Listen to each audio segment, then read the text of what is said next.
hit record. So we're recording today's webinar. If you want to rewatch it or share it with coworkers, we will post the recording as well as a PDF of the presentation.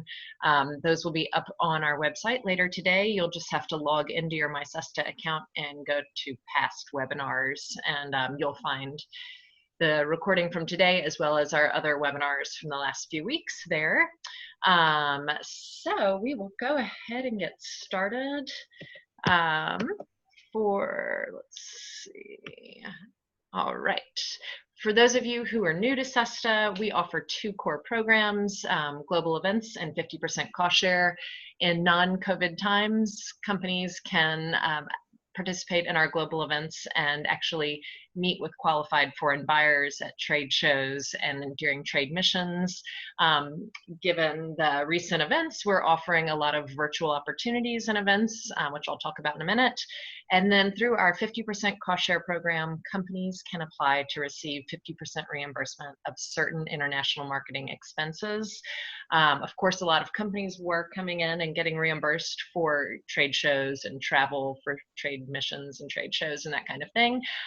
But of course, in today's world, that is not taking place, but we are still having companies apply for 50% cost share for things like social media campaigns or any type of advertising campaigns in a foreign market, modifying your packaging and labeling to meet a foreign government's requirements, translating your website, in-store displays targeting the foreign or in a foreign country. So there's a lot that you can be doing through to promote your products internationally and getting reimbursed through 50% cost share. If you have questions about any of that, let me know. I did want to mention that we are still doing our virtual consultations with all of our foreign consultants, including with Victor and Anouk, who are joining us today. So companies can sign up for a personalized consultation in advance of your call with Victor and Anouk or any of our consultants. You'll let them know a little bit about your company and your products and what questions you have, and then it's a conversation really tailored to your needs. So take a look at those. They're all up on our website, and you can register for any open times. And then I also wanted to mention that next Wednesday, our webinar will be featuring the agricultural attaché in Canada. So he is part of FAS, the Foreign Agricultural Service, which is the USDA's international arm. He is posted in Ottawa, and he is going to give an update on the Canadian market, how they've been impacted by COVID and the response there, what trends are emerging. So tune in next week. Go ahead and register on the website like you did for today's webinar. And now we'll get started with our featured presentation. Again, Victor and Anouk, thank you for being here. A short introduction. Victor started Phaff Export Marketing in 1991, and they are consultants in the export promotion of food and agriculture. They've been SUSTA's consultants for, I think, about a decade. Victor can probably correct me if that's not accurate. And 2006. Yeah, right. 2006. 2006, wow.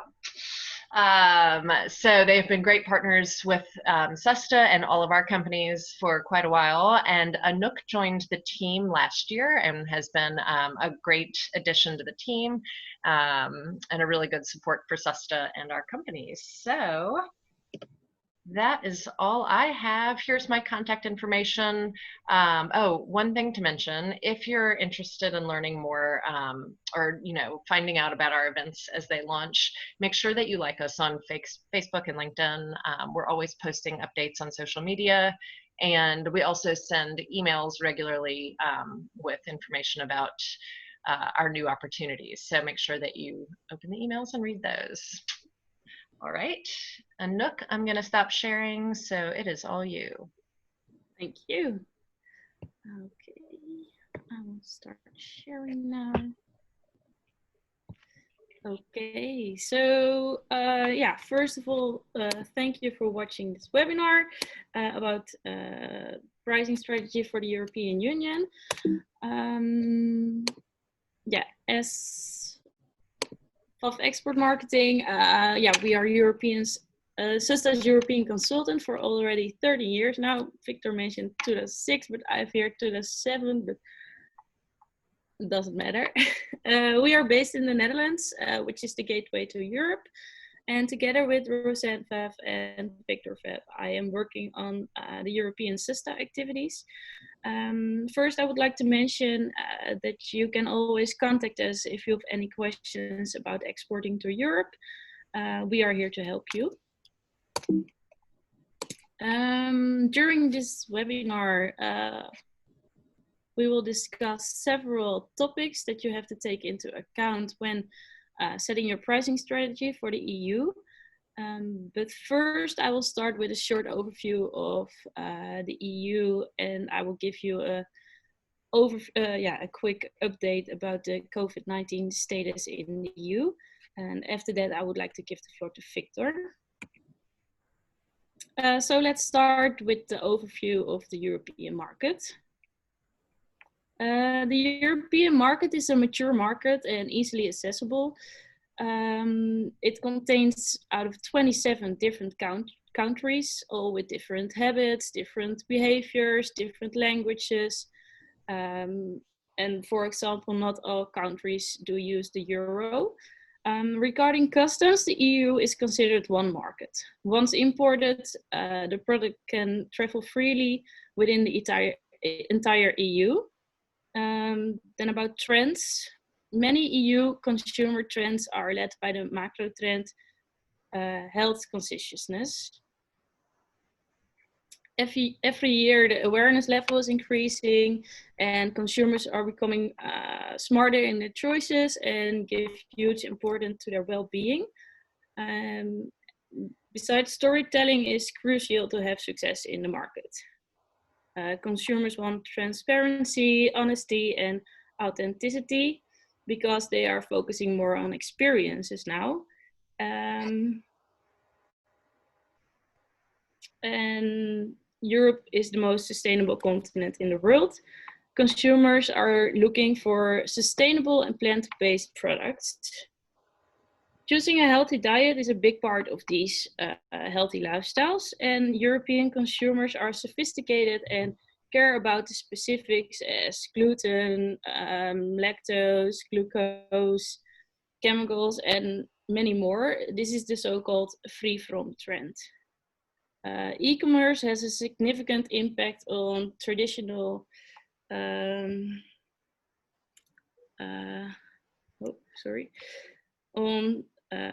traditional retailing and outdoor dining, and due to COVID-19, the e-commerce sales got a massive boost. And talking about COVID-19, the situation is luckily getting better now, and the total number of infections is declining, as you can see in this graph. However, also regarding the status of COVID-19, the situation in the countries differ from country to country, and the situation and the taken measures in Italy and Spain are totally different than in, for example, the Nordics. So, for example, restaurants and bars didn't close in Sweden, and Italy was in full lockdown. One thing that applies for all countries is that COVID-19 has impact on the food industry. For example, in the Netherlands, there is over 70% decline in food service. For the impact on COVID-19 on the market, we take the Netherlands as an example during this webinar. And since the coronavirus rapidly spread across Europe, the travel and tourism industry is one of the most affected by this situation. However, the good news is that in some countries, they are easing the corona measures, and restaurants and bars will open soon again. However, always limited with 5 feet distance, which is 1.5 meter here. On the other side, we see that the food retail sales went up. This is, for example, in the Netherlands. With the closure of most food service outlets, consumers are buying more food at their local supermarkets. And most supermarkets saw strong growth in demand during the last weeks of February and the first weeks of March. However, sales figures for individual supermarkets vary depending on the formula, the supermarket's location, the formula, and the type of store. Supermarket chains saw their online sales burgeon up to 41% in the first 19 weeks of 2020, compared to the same period last year. Well, half of the Dutch consumers say they will revert to the old situation. Roughly a quarter believe they will, the long term will, COVID-19 will have an effect on the long term, and they will still buy their groceries online. For example, for dry groceries, beverages, and packaged food, they will plan to continue using platforms after the crisis ends, instead of turning back to physical stores. Now we will talk about this. This was the short overview, and now we will talk about the EU pricing strategy. I would like to give the floor to Victor. So I will stop share my screen.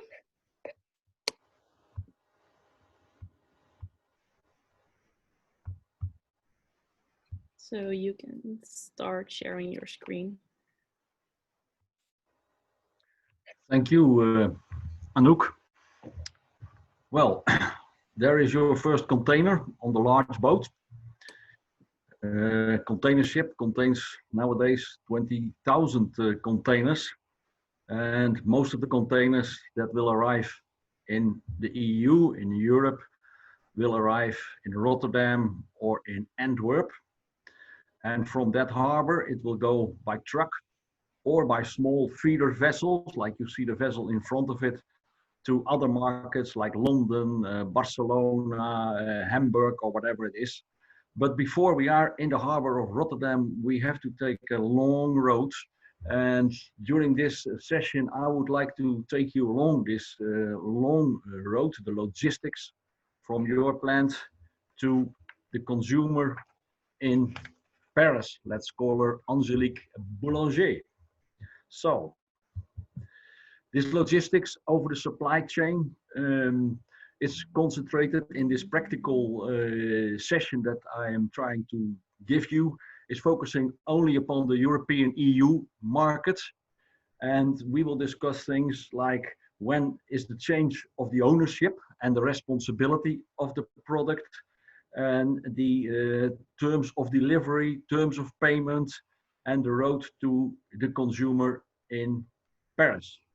Because before we come to Europe and join one of the SUSTA activities, we have to do our homework, because you have to be prepared very well. And one of the decisions we have to take, and life is all about making decisions, you know that, but one of the decisions you have to take is, when is the product going over in a new ownership?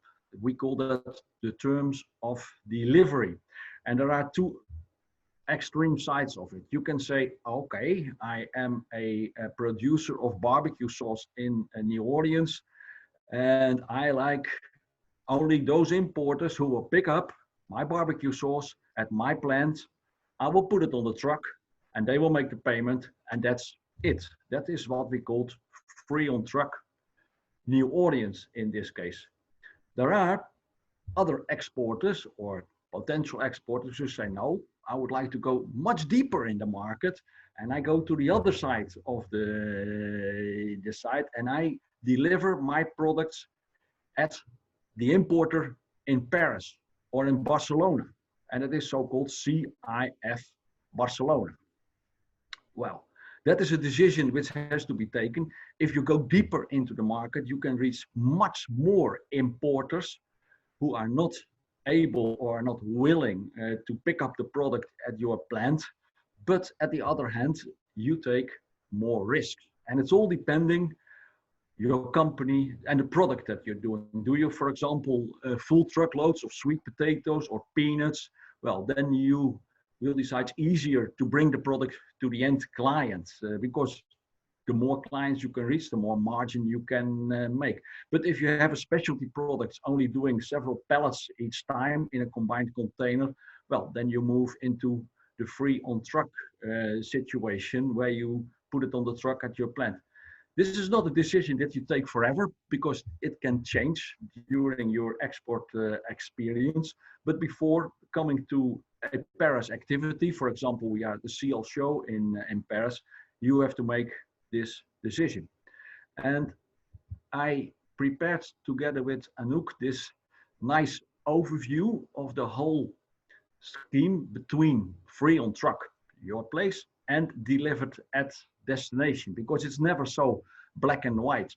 Because we see a lot of exporters from the US who sell delivered port of Houston or delivered port of Rotterdam.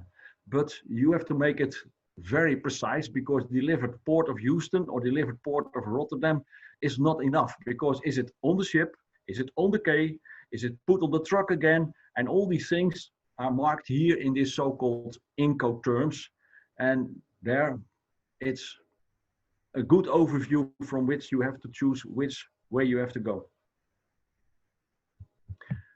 Second thing, currency rate.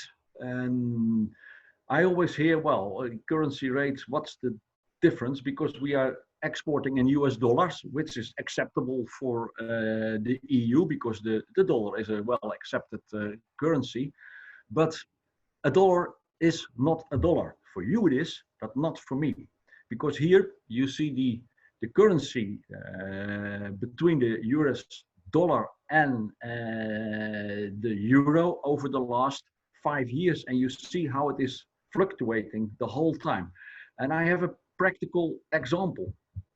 What will happen? And I take again the bottle of barbecue sauce. This bottle of barbecue sauce is costing you free on truck, your place, $4 US. Okay, but for me as an importer, it's different, because here you can see it very well. If I'm buying this bottle, or have bought this bottle on the 20th of December 2016, this bottle will costed me €3.85. And on the 1st of February 2018, it is $3.21. So you see what an impact the dollar-euro rate could have, because this is a difference, and we're talking 2 years, of 16%. And it has an influence on sales and on demand of products from the United States. At the moment, the US dollar is strong, not as the strongest point, but it is quite strong. Second thing, the EU is a customs zone, like Anouk told you. The United States is a customs zone, but our two big markets are not in a customs zone yet.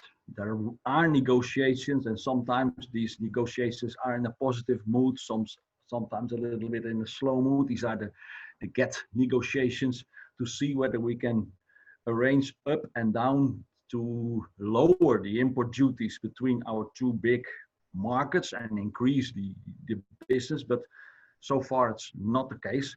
And now there is, in most of the cases, an import duty on your products. And before coming to Europe, you have to find out how much that import duty is.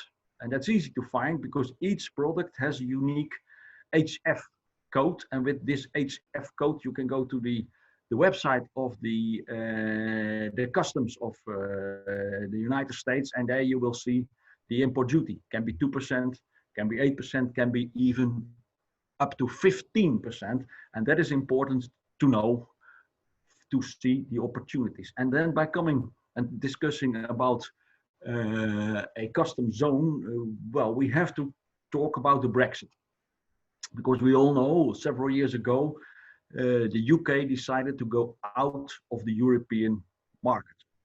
We regret that, of course, but okay, that is a free choice of the United Kingdom. So over the last years, we had negotiations which were going quite slow. At the moment, there is the COVID situation, which will have also impact on decisions and negotiations. But officially, the EU, the Great Britain is out of the EU. And within 2 years, can be this year or can be next year, the two markets, United Kingdom, Great Britain, and the EU have to make a decision how they will do their custom activities. We hope it will be a so-called soft Brexit. In that case, your product can travel still freely from Great Britain to Barcelona, Amsterdam, or you name it, or the other way around. And that has big advantages for all of us. In case it will become a hard Brexit, then the markets will be completely separate. And then if a product is traveling from Great Britain to the continent, as we call it here, import duties has to be paid, custom papers have to be prepared, takes time, it's a lot of hassle, a lot of risks, and that's another situation. But what is important for you, American exporters, to monitor this market very good, because Great Britain is a very interesting market. It's a big market. It's for America an interesting market. You speak the same language, you have the same habits, you are good friends from each other. So if it becomes a hard Brexit, I can expect that within several years, there will be a free trade zone, or there will be discussions about the free trade zone between Great Britain and the United States of America. Okay, that's not overnight, that's not happening in the coming 2 years, but that's something to keep in mind. So far, for the coming one, I expect 2 years, we can still, for our business, consider Great Britain as part of the EU, but keep a close monitoring on this interesting market as well. So let's follow the product from your plant to Angélique Boulanger. There we go. Your plant is in one of the SUSTA states, let's say in New Orleans, and you're selling the product. There it goes. You deliver the product at the harbor of Miami or Houston or whatever harbor it is. And there it leaves by boat, takes 2 weeks, to, in most of the cases, Rotterdam or Antwerp. From there, it is going through customs. And well, here I made an example, because if you can imagine, if a boat has 20,000 containers on board and it is discharged within a couple of days, everything has to move very rapidly. We cannot open all the containers and check it out. So there are some containers random checked, but most of the containers go to this enormous scanning machine where they try to find out strange materials, and it's moved on because it has to move on, because a lot of fresh products on board, and yeah, time is money. There you go. It's put on a truck, and the truck goes to the importer in Paris. The importer in Paris puts it in his depot, and he, the importer in Paris, sells the product to Carrefour. Carrefour is an example of a good supermarket in France. And from there, it is at the barbecue party of Angélique Boulanger, where she has great American tender beef and the best hamburger patties, barbecue sauce, marinades, and maybe also some Gulf shrimps on it. There it is. So you see, in one way, it's a long way, but it is a different way. It is a shorter way than you are used to in the United States. Because what did you not hear from me? Agents. An agent, you know what an agent is somebody who is working on a commission base. In Europe, there are hardly, I always say, no agents anymore, because the people in Carrefour or other supermarkets or at the food service want to look you in the eyes, and we don't like middlemen. We want to have short lines. Another word that I did not mention is a word that we often use in the United States is distributor. the word of distributor is for us European a little bit a strange word. We understand what it is, of course, but here it is the importer who buys the product and the importer who brings the product to the depot of the supermarket. There is no distributor in between. He might use another trucking company to truck it, but it is his responsibility. It is his work. The importer is mostly working country by country, and that is also one of the reasons why distributors are not necessary, because each country, it can be large, France, Germany, Great Britain, but not compared the enormous distances in the United States where you need distributors. So no distributors, no agents, short lines. Then you can ask yourself the question, why cannot I do business directly with a retailer, with a supermarket? Well, that is not impossible, but most of the products that we are talking about here are products which are not imported directly by the European supermarkets. Exceptions are there, of course, but in most of the cases it's not, because the range is too small, the products are too small, or the work is too difficult with the storing and all these things for the supermarket to do. So they prefer to do it via an importer. Which means if you contact a retailer or if you meet a retailer at one of our SUSTA activities, which can be possible, and he is interested in your, I always say barbecue sauce, but many different products, then he will say, yeah, I'm interested in your product, but please go to my importer, Mr. So-and-so, and he will take care of the distribution.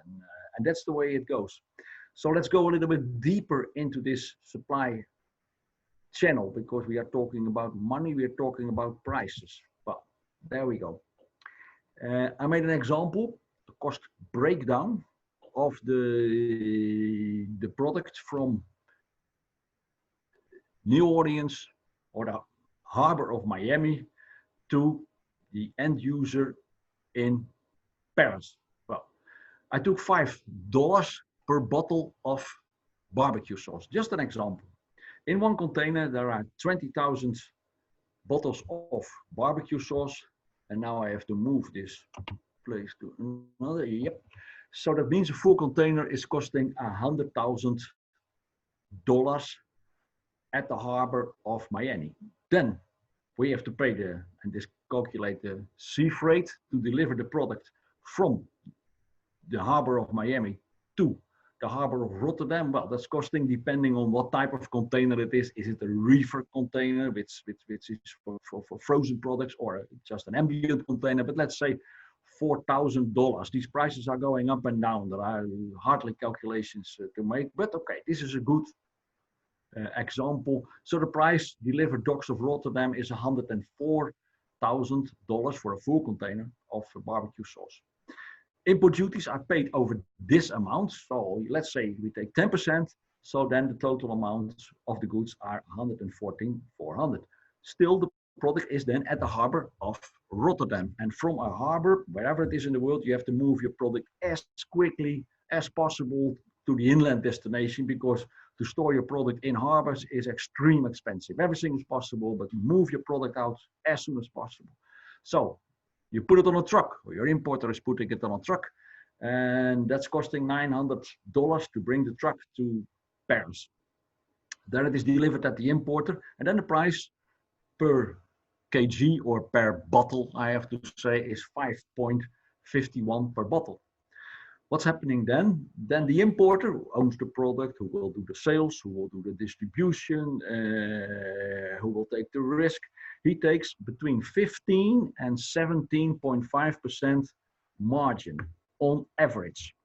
Can be a little bit up to 50% if you have fast-moving consumer goods like sweet potatoes, a container of fresh seafood. Can be a little bit more, up to 20% if you have premium products, smaller quantities, but it's that range which you have to use in your calculation. Then an importer sells it to the retailer. Well, how much margin is a retailer taking? Well, that is much more, but he has much more work to do. That's between 30 and 35% margin, also depending on the volume, the product, and what it is. But as a bold figure, you can use this one. So then you have the price delivered at the retail shop. Then you have to be aware that in all our EU countries, there is so-called VAT on the price, value added tax. That can be 4%, that can be 25%. It's very strange. Sometimes based upon the country, sometimes based upon luxury products and non-luxury products.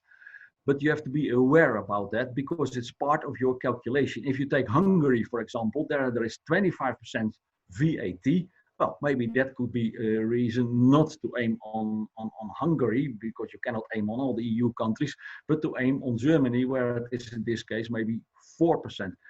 This VAT is not your challenge, not your problem, because that is done by the importer who takes the products into the market. But nevertheless, you have to realize it. And then you see that the consumer price in the shop is 10.59. And that's something to consider yourself. Is that an acceptable price? Compare it with your sales price if you are selling to the United States market, because also there you have to pay transport, you have to pay margins, then to your distributor, then there is an agent in the game. Well, you know these calculations much better than I can.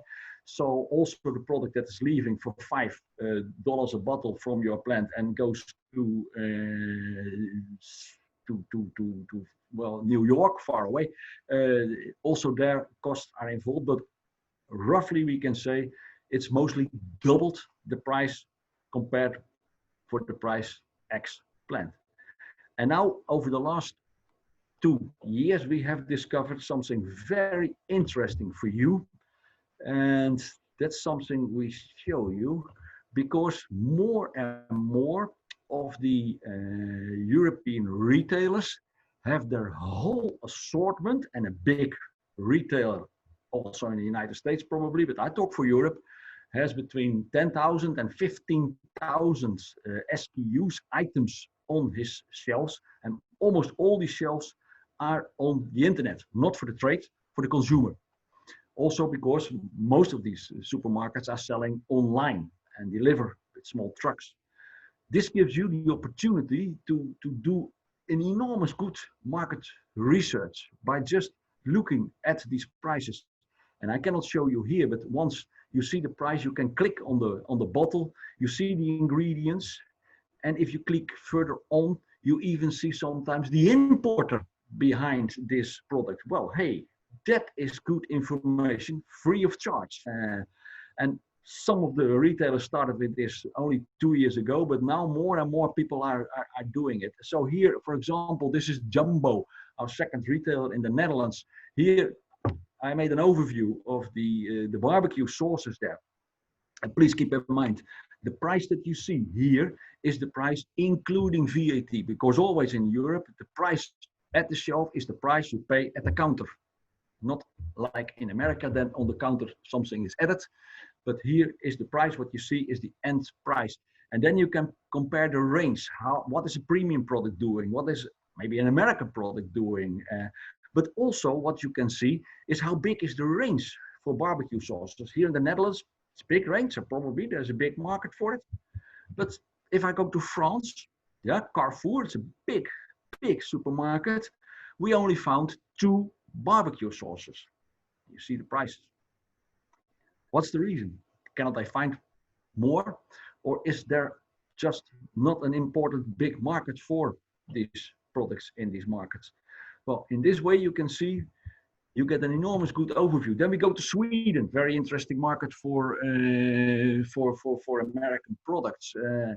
And it is a market, when it is summer, and summers are not that long, then they start doing barbecues whatever they can. So you see a wide range of products. Hey, you will say, what a strange prices do I see? I see now 28.95 euros. No, this is a good example because Sweden is not part of the euro. So here, these prices for the consumer are made in Swedish kroners. But it gives you an overview about the variety on the market. This is for barbecue sauce, but you can do it for all your products. And you can do it out of your own office. You don't have to travel. Well, Summary, make your decisions before you come to the European market. Decisions where we can help you with, but at the end of the day, it's your decision based upon how eager you are to export, how much opportunities you see, how good is your relation with the bank, how easy do you accept risks and all these things, but make some kind of a strategy. The same applies for coming to Europe. That is, make a choice of 1 or 2 or 3 markets. We often see companies coming over and they are open for all countries. This is not working because also the packaging, each country has its own language, each country has its own packaging. So you cannot change your packaging into 27 EU countries, which is not wise to do. So focus upon 1, 2, 3 countries and concentrate upon these markets. Realize that the European market is a very interesting market, but it's a mature market. You cannot compare it with China or India. Their buyers are eager to buy products because they need to fill their new supermarkets. Here, it's more mature, but at the other hand, it's an easier market to access. And then last thing, compared to change the label and your specification sheets, we are 100% metric in this market. So it's in grams, it's in kilos, it's in Celsius. If we talk about temperatures, we don't know what a foot, an inch is. I know because I'm working for America, but the general importer, the buyer, he has no idea, and keep that in mind. Well, of course, this is just a limited time that we are having, and there are more webinars coming up this year, but I hope that I could give you an idea about the road from your plant to Angélique Boulanger in Paris.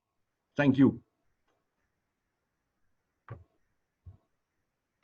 Thank you, Victor. Hang on. There we go. All right. That was very interesting. So many things to think about when determining your price. And I did notice a few questions coming in while you were presenting.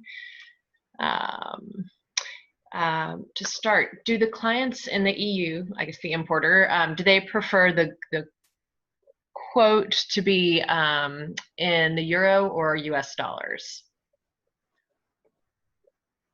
Of course, we prefer to have it in euros, but to do it in dollars is very acceptable. And I should say, if you start in dollars, because also something I forgot to say, the payment that has to build together. If you have a relation with an importer, I can imagine if I were an American exporter, for the first container, I should say, okay, I want to have some money up front to see whether you can pay, whether you have money, but step by step, I would like to give him a little bit more payment term and a little bit more risk, but that has to build step by step together. It's a relationship. Yep, makes sense. But the dollar is okay. Yep, okay. What does it mean not in a customs zone? All right. I'm talking about Europe. We have several countries which are not in the customs zone. Switzerland is an example. Norway is an example. There are some Eastern European countries which are examples. We have with these countries negotiations and there are rules, but your product cannot travel freely from the Netherlands to Switzerland. Cannot travel so easy to Norway. It is possible because Norway has a very good relationship with the EU, but sometimes there are import duties involved and documents. Because if you come to Europe, you need some documents. You need a bill of lading. You need a certificate of origin. Sometimes you need a certificate of health. And nowadays it's quite easy because most of these documents are going virtual. So if you have made a mistake, you can send a new one. And these documents are not needed anymore to travel around in the EU. But if you travel to non-EU countries, you're going out of the customs zone, new documents, maybe new import duties, another country, a border with a custom agent. Okay. Are retailers taking a full percentage of profits for online sales, or is the percentage of profit taken less for online sales? The full, the same. And at the moment, maybe it's the same in the US, retailers are having a profitable time. They see that more and more internet sales is necessary. Okay, they say, okay, it's easy internet sales, but you need a small van.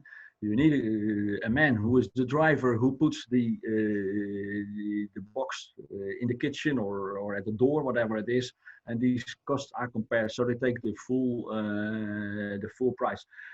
At the other hand, you see new e-commerce companies coming up, not part of retailers, but all kind of things for craft beers, for American products, for you name it, and they go direct nowadays because this COVID has changed so much. If I drive in the street, how many small vans do I see with deliveries everywhere? Probably the same there, and this has changed. Like Anouk said, this will stay.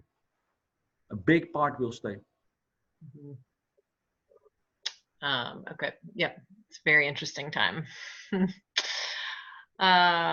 What is the value of non-GMO project verification or gluten-free designation to the European market?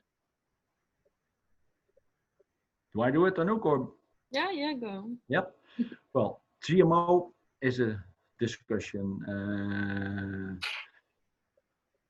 If there is GMO in a product, I don't say that it is impossible to export it to the EU under certain conditions, but you have to declare it on your label. And buyers in Europe do not like products where there is GMO on the declaration. So we always say, if there is GMO in your product, don't come to Europe. And that has nothing to do with a discussion whether GMO is good, or that has nothing to do with it, but it's the buyer of the supermarket, the buyer of the food service organization. He just is not ready for GMO. Yep. Okay. And what about gluten-free? And the gluten-free, yeah, the whole free-from situation has changed a lot. Gluten-free is, I think, one of the biggest, free-from items next to meat, free-from meat, of course. That's very important one. And we do it with a if there is gluten in it, you have to label it with a certain icon on it. But yeah, it has to be 100% gluten-free. When it is gluten-free, it's an advantage. Yeah. And I know this year there was or maybe it started before this year, but there was supposed to be a free-from trade show in Europe. Where was that? Yeah, that's this time in Amsterdam, next year in Barcelona. Interesting. And that is an upcoming show for all kind of free-from things. Mm-hmm. Yeah, so obviously a big trend. I saw a question, do you need a certificate for gluten-free? No. Interesting.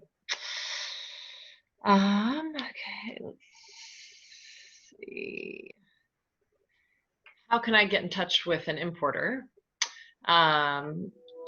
So traditionally, when you could travel, SUSTA would have events, trade missions, trade shows that we would organize with Phaff, where you could meet, qualified buyers. These days, what would you suggest?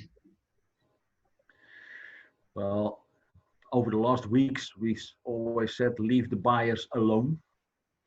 But now, when it's coming more relaxed, then it is a good thing to contact buyers again. How do we do that in general? Not by sending him an email, because it's not working. Not by sending him out of the blue samples, because that's a waste of money and it's not working. The only way, the best way, is to give him a call by phone.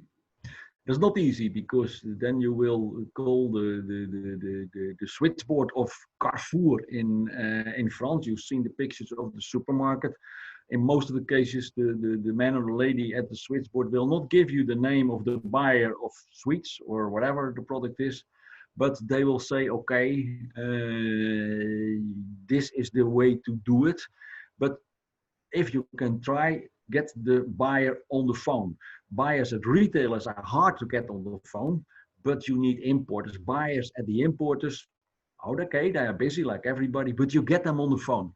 How does it go? Okay, my name is Victor. I am from Miami, and I have barbecue sauce. Then the buyer will react, yes, we are doing barbecue sauce, and yeah, I don't have American barbecue sauce in my assortment, so send me a short mail. Or he says, no, for Victor, I'm not interested. We only have one label of barbecue sauce, more than enough, and forget it. Then forget it. If I have to send him an email, make it a short email. Don't only say, look at my website. Show him the product, show him the specifications, make a specification sheet for the European market. In other languages would be nice, but okay. But do it for the American market. Then phone him again after 3 days, and then you'll hear his reaction. And from that moment on, it will start. Yeah, then you have to follow the dossier. Then he will ask for prices, for outer cartons, for pallets. Then he will ask for a sample, and only then you will send him a sample. And then step by step, yeah, you will follow it till you are on board of one of these big container ships. Okay. It's like, it feels almost like a step back in time, you know, yep. Finding somebody, calling them. We always say it takes a year from the moment that you met a buyer till the moment that your first invoice is paid. It's a year. When you talk about the big retailers, not food service, that goes quicker, and importers, but the big retailers. So it's it's not something you do on Friday afternoon. Right. Exporting. Yep. And I would say that's true for every market, not just Europe. You know, it's an investment of time and money and your energy, and so yeah. All right. What assistance do retailers or importers expect with promotion? How can we help them move our products off the shelf? The big retailers would like to have sales promotion activities, but in most of the cases, you cannot afford it. That's mostly for the big labels, the Coca-Colas, the Heinz, the big products. So for these big supermarkets, also for our American products, they mostly don't ask listing fees and these type of things, but they would like to have some light activities, maybe a demonstration, or maybe when you're selling to a smaller shop with maybe 10 or 20 small outlets, then you can do an activity. But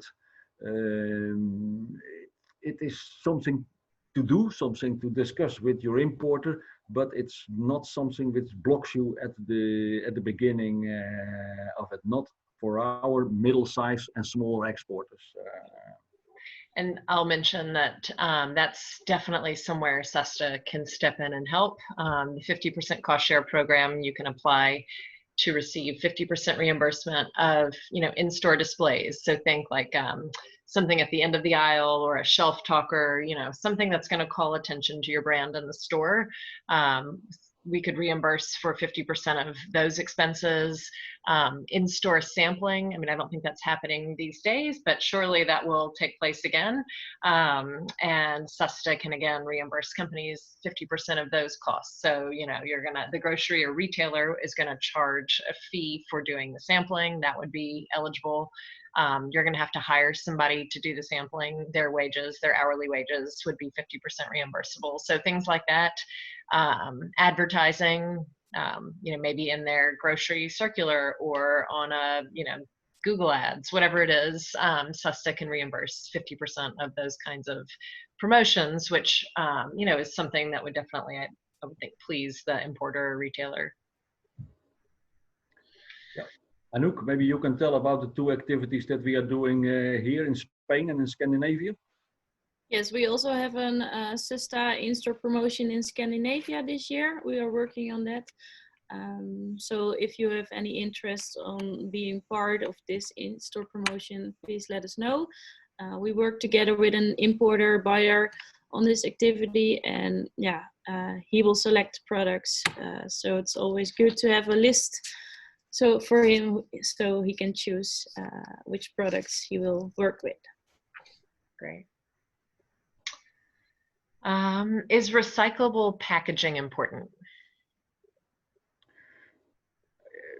Yes, I'm not talking about now the COVID time, because now every consumer wants to see everything packed in plastic. But recyclable is a big item. We have also on bottles for certain countries a refund system that you pay 25 euro cents, you get it back when you bring back the bottle. In some countries, you have to pay for the green dot in Germany, which is also for recycling and all these things. So yes, sustainable packagings and less plastic is becoming a big item. We still have a long road to go. Sure, sure. I saw a question, what is our email address? I shared my screen again so you can see our contact details. Perfect. Yes, I would imagine for that in-store, the Scandinavia. And for any other questions, yeah, you can always contact us. Perfect. Which country or countries in the EU are the least complicated for the US to do business with and have the lowest value-added tax? Germany, Great Britain, the Netherlands. Yeah, what is complicated? When we talk about languages, Great Britain is not so complicated. When you talk about metric sizes, Great Britain is not so complicated because they are metric, but yeah, still people can work in the non-metric way. When you talk about languages, Germany, for example, there the percentage of buyers who speak English is less, but the VAT is lower. So it's all depending your product, and we often get this question, but it's a mix of all kind of things that you have to study. We cannot just say, okay, you have peanuts, you go to Austria because there's a big demand. If we were that wise, then I was not sitting here, I was the biggest exporter in the world. So it is a matter of studying, discussing, and asking us for market researches, and go to these supermarkets. You see the prices, you see the assortment. It's not something to say, but for the VAT, it's simple. We can send you a list with the different VATs. Okay. What margin, the average, would take a wholesaler if you want to reach on premise? It's in the overview, between 17.5 and 20%. Also, another thing we have to consider before we come to Europe: do we focus upon the retail, which is bigger, but it's more difficult because that's why also the questions: what is a retailer desiring for promotion? Yeah, if you take several countries, in all these countries there are maybe 5 retail organizations who have 80% of the retail market. Yeah, so if you're not among these 5, you're out. Yeah, please consider also the food service market. The food service market in Europe is different than the food service market in the US because we don't have these so much enormous chains. Most of the restaurants and the canteens and the pubs and are privately owned companies. So there are much more wholesalers working on this market. It's much more rational because your bottle of barbecue sauce is that big and you can put a sticker on it as long as the chef in the kitchen can read it. And there are much more opportunities. So do not always focus upon retail because it's the hardest part of the market. Mm. Although I guess food service right now, at least for the time being, is probably not. You've seen the slide of Anouk, it's going down with 75%, and we feel sorry for these companies. Yeah. But it's recovering. In Germany, the restaurants are open already, and next week I can go to the terrace as long as I keep my 5 feet distance. Yeah. Yep, we're doing the same here. Everything, restaurants are starting to open, so hopefully the food service business, will resume. How is the market for specialty health products, like all natural antioxidant type? We have the all natural is something we do not know. We have organic, non-organic. That's the same certificate as used in America, and so these certificates are accepted among each other. But the term natural products, I can imagine that's a product which is very natural, but it is not a part of the market, so it's not defined what it is exactly. Okay. Of course, additives are critical. People are very critical on additives. You see them watching the decoration at the back of the barbecue sauce again. And our decoration is always by the 100 grams. And if you have put an additive in it, you have to put the number of the additive in it or the reason why you are using it. And you see people, when they see a lot of numbers, they think, it's not a natural product, but they don't think that way. And they're very critical on these things. But the word natural product does not ring any bell. Okay. So I can imagine products. something that is a friendly product coming close to organic, but is not organic, something like that. Yeah, right. So it's probably something that's quite popular. It's just not really called all natural or something like that. Yeah, it's your whole food business. Yeah. Yeah, and like you mentioned, the Free From show. Yeah. That's a really good show for products that are free from. It's in November this year. Yeah. And there is an American pavilion there. Yeah. Okay. Are coupons something that is done in EU retail? And if so, how would a US company do that? Coupons, no. There are loyalty cards,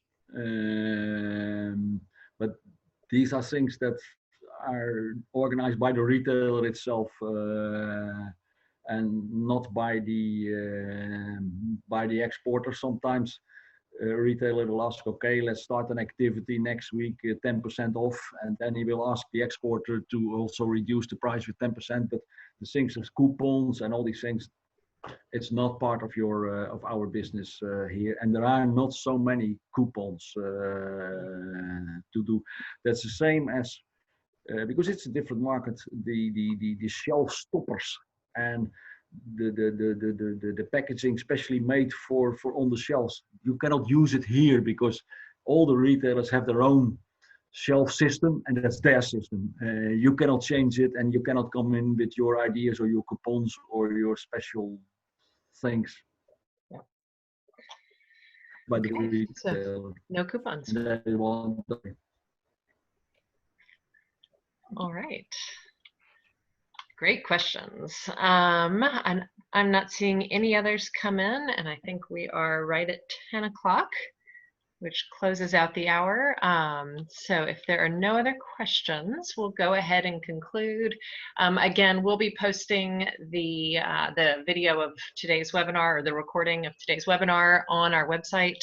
You'll just log into your SUSTA account and click on past webinars, and we'll have the recording and a PDF of the presentation there. You have all of our email addresses if you have questions beyond what was asked today. please reach out. And if you want to have a specialty conversation with Victor and Anouk and their team, please register for one of the virtual consultations. And again, that's on our website. If you go to the events tab, you'll see the virtual consultations, and you'll also see a link to register for next week's webinar. So thanks for staying engaged. We wish everyone all the best as you're transitioning back to work or whatever it is, whatever stage you're in. Good luck. Stay safe. Thank you, Victor. Thank you, Anouk. Until next time. Thank you. All right. Bye. Take care. It's a pleasure. Bye-bye.